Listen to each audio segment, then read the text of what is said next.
বেশ অনেক দিন পর বক্স খাটটা খুললাম। বিয়ের সমস্ত জিনিসপত্র এখনও এই বক্স খাটে পড়ে আছে। কোনোটা বার করেছি আর কোনোটা বার করাই হয়নি, বলতে পারো ধরাই হয়নি এখনও।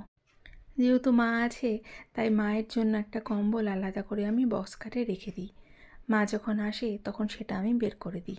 তাই সেটাই বের করলাম, আর কিছু টুকটাক জিনিসপত্র ছিল বার করার বা ধরে ভেতরে ঢোকানো, সেগুলোই কাজ করে নিলাম। অন্যদিকে মা সমস্ত সবজিপাতি কাটছে। যেহেতু রান্নাবাড়ি হবে, তার আগে আমি এই কাজগুলো করিনি। এই গিফটটা আমি বিয়েতেই পেয়েছিলাম, সেটা আজকে বার করলাম। ভীষণ সুন্দর টিপটটা, পুরোটাই চীনামাটির, আর দেখতেও অপূর্ব সুন্দর লাগে। আর একটা কথা তোমরা মানবে যে প্রত্যেকটা বাঙালি বাড়ির একটা নিয়ম আছে যে বিছানার নিচে যত কাগজপত্র থাকে বা যত ব্যাগ থাকে সমস্ত ঢুকিয়ে রাখা হয়। এই সমস্ত কিছু আমার ওই তোশকের নিচে ঢোকানো ছিল। সেগুলো সব বের করলাম, ওই যতটুকু লাগবে রেখে দেবো, বাদবাকিগুলো সব ফেলে দেবো। মাকে বলে গেছিলাম আমি ওদিকে কাজ করছি, আর তুমি একটু সবজিটা কেটে রেখো। এখানে ফুলকপির তরকারি বসালাম। আগের দিন সেই অল্প ধনে গুঁড়ো, অল্প জিরে গুঁড়ো, অল্প একটু গরম মশলা গুঁড়ো মিক্সিতে আমি করে একদম রেডি করে রেখেছিলাম।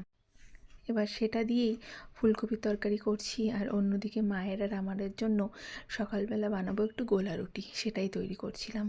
অল্প আটা দিয়েছি, একটা ডিম দিয়েছি, আর সামান্য পেঁয়াজ, ধনেপাতা কুচি আর টমেটো কুচি দিয়েছিলাম, আর পরিমাণ মতো নুন, চিনি আর অল্প একটু লঙ্কা কুচিও দিয়েছিলাম।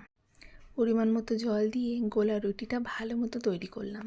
সাদা তেলের মধ্যে দু সাইডটা বেশ অনেকক্ষণ ধরে ভেজে তুলে নিয়ে সসের সাথে পরিবেশন করেছি, আর তার সাথে দুজনের জন্য 2 কাপ চাও বানিয়েছি। আসলে মা আমার হাতের এই ডিম দিয়ে বানানো গোলা রুটিটা না ভীষণ পছন্দ করে, জানো। তার জন্যই, যেহেতু মা আছে, তার জন্যই বানাই। আমার না সবার সাথে বসে বা এরকমভাবে খাওয়া দাওয়া করতে ভীষণ ভালো লাগে, জানো। একা একা একদম খেতে ইচ্ছে করে না আমার।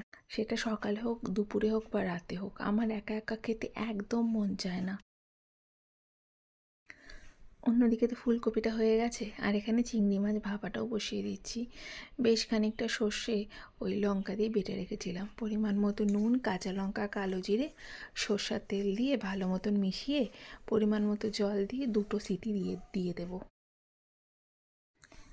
এই ভিডিওটা যেদিন করেছিলাম সেটা হচ্ছে মায়ের আসার পরের দিন।